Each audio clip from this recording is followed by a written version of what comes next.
Hello everyone, a very good afternoon to you.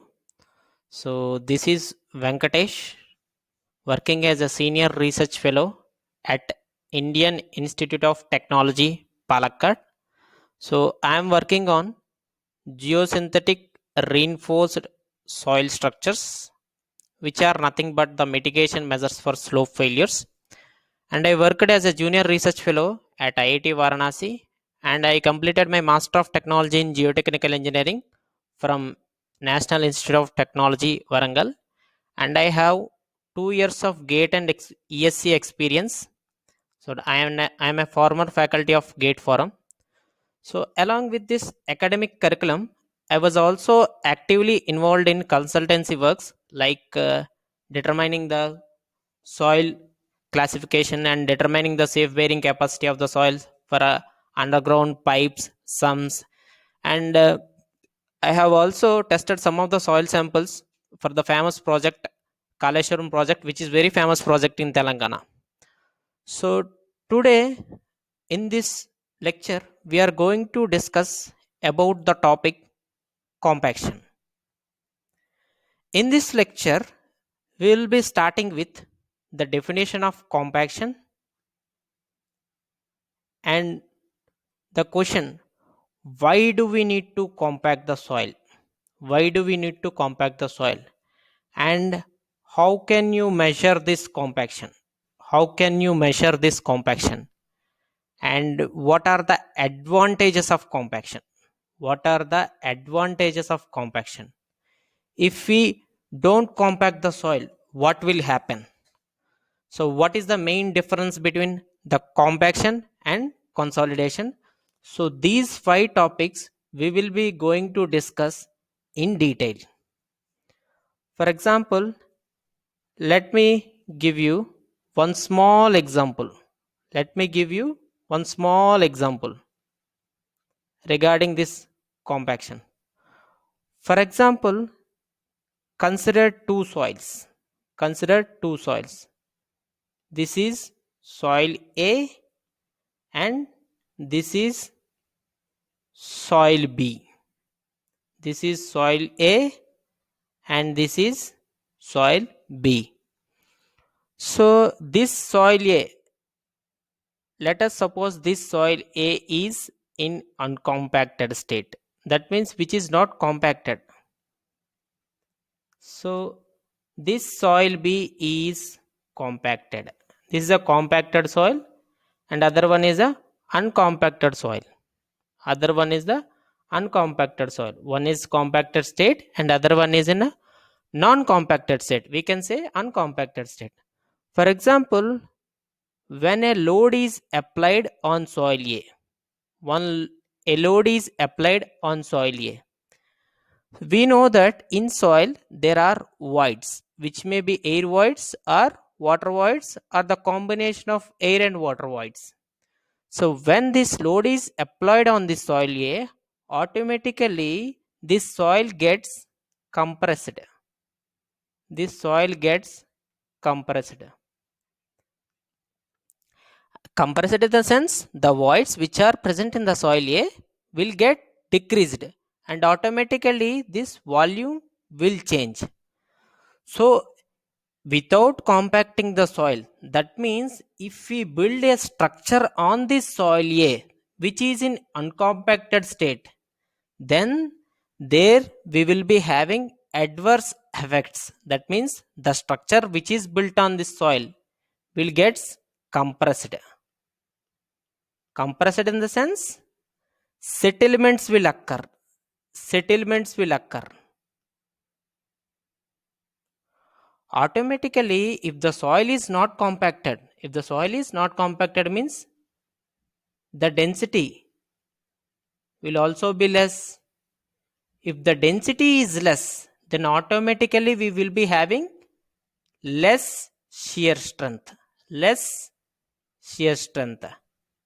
When we are talking about the strength of the soil, we should talk about the strength, shear strength only, because strength of the soil is nothing but shear strength.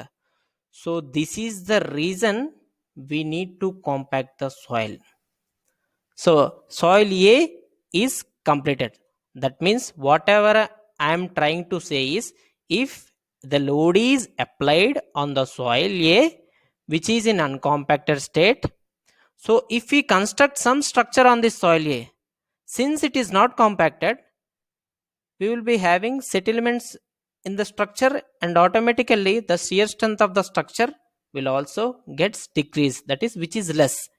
When it is less, when it is compared to this soil B. So for example, this soil B, I have already told that this soil is in a compacted state. When this is in a compacted state, even if we apply the load on this soil, the settlements will be less. The settlement will be less when compared to this soil A. So that is the reason we need to compact the soil. We need to compact the soil because without proper compaction, we will be having, when the load is applied, we will be having settlements in the structure. We will be having settlements in the structure. Now, again take that soil. Again take that soil. Now listen carefully. I am trying to classify between compaction and consolidation. For example, load is applied on the soil. Load is applied on this soil. Then automatically what will happen? This compression will takes place.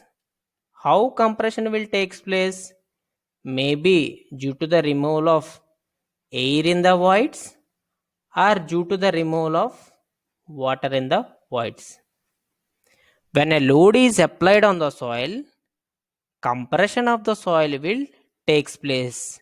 If this compression occurs due to the expulsion of air from the voids, then it is known as compaction. Compaction. Whenever the load is applied on the soil, first compression of the soil will takes place. If this compression occurs due to the expulsion of air from the voids, then it is known as compaction.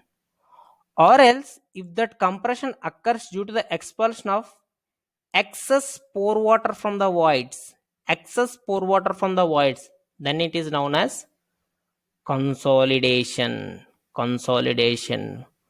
Why I called excess pore water pressure? Why I called excess pore water pressure? Why I called excess pore water pressure? Because initially, when load is applied on the soil, the whole load will be taken by water. The whole load will be taken by water, and excess pore water pressure will be developed. U bar is nothing but excess pore water pressure. Whenever we release this water, means whenever this load is applied, the excess pore water pressure which is developed will slowly goes outside through the voids present in the soil. Then automatically there will be compression. That compression is due to the expulsion of excess pore water from the voids. That is known as consolidation. So let us go to the PPT. So now what we have discussed, compaction is nothing but compression of a soil due to the expulsion of air from the voids. This already told you. Whenever a load is applied on the soil, first compression of the soil will takes place. If that compression occurs due to the expulsion of air from the voids, then it is known as compaction. It is an instantaneous phenomenon. Instantaneous means it is a sudden. Whenever some load is applied on the soil, initially there will be compression. That's why it is an instantaneous phenomena. But when compared to consolidation, it is a time dependent phenomena, because consolidation is purely applicable for clay type of soils.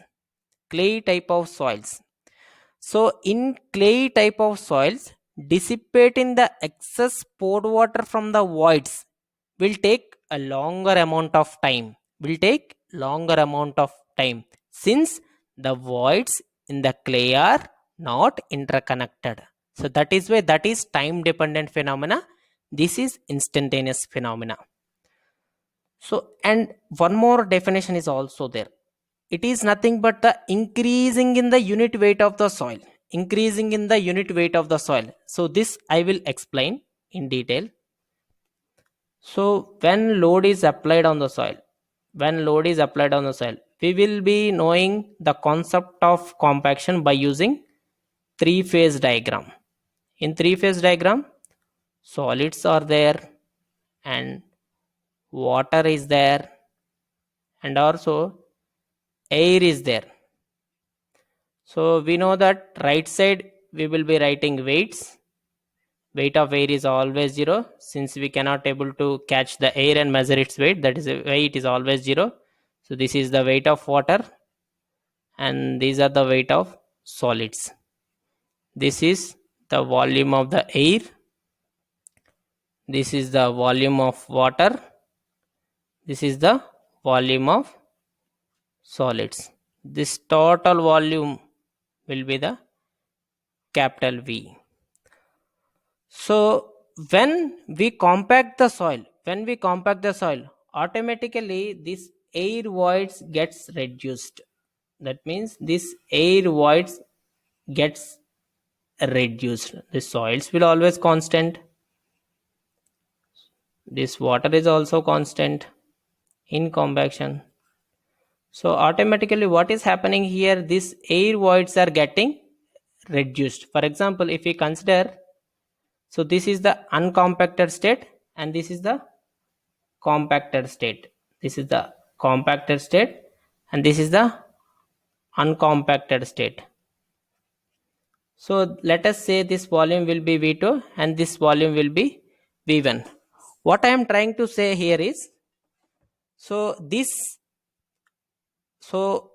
compaction is quantitatively measured in terms of dry unit weight. That means this gamma d, this unit weight gamma d is used to measure the amount of compaction. For example, in site condition, whenever some embankment is going to be constructed or bridge is going to be constructed, they will say, the executive engineer will say, we need the amount of compaction here is this, gamma d is equal to this much. They will ask you directly.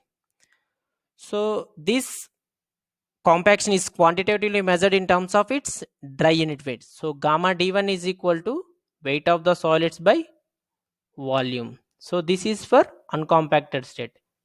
So gamma d2 is equal to ws by v2. So gamma d2 is always more than gamma d1 since gamma d is inversely proportional to volume. Since we are compacting the soil, the volume is automatically getting decreased. So gamma d2, that means in compacted state we will be having more strength of the soil as well as less settlement of the soil. Now let us go to the PPT. So this is what I have explained, increasing in the unit weight of the soil by forcing the soil solids into a denser state, thereby reducing the air voids. That means we are increasing the unit weight of the soil. Which unit weight? Dry unit weight. Automatically what we are doing? We are reducing the air voids in the soil. So when you compare this three-phase diagram, I have already shown you the three-phase diagram, like how compaction will work and all. So this is the three-phase diagram. This is an uncompacted state and in compacted state. After applying the load, which kind of load? Dynamic loading. How dynamic loading you can apply? By the use of rollers, dampers, plate compactors and all. So in this is the gamma d1. So after applying the load, when you measure gamma d2, this will be the gamma d2. Since volume is decreasing, gamma d2 is more than gamma d1. So this is a non-compacted state and compacted state. So if you see this compacted state, the voids are very much less when compared to this non-compacted state. So that is the advantage of compaction.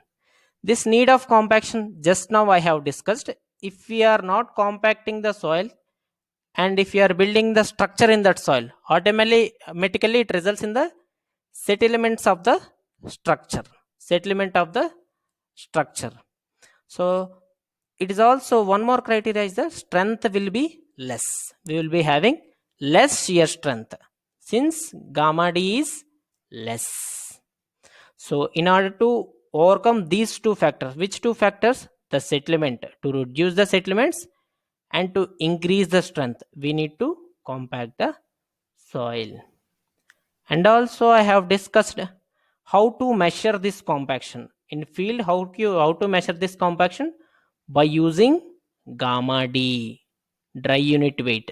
The unit weight gamma d is used to measure the degree of compaction. That means more the dry unit weight, more the more compacted the soil will be, hence less voids are there in the soil. So these are the advantages of compaction, as I have already discussed the advantages of this compaction. So what are the advantages? We are having dry unit weight will be more, gamma d is more, and automatically shear strength is also more.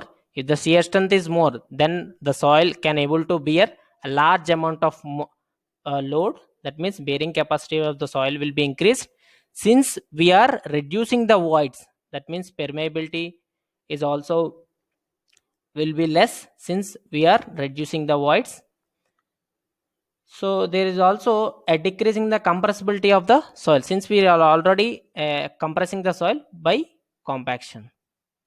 Now I will be coming to the last one, that is major differences between compaction and consolidation.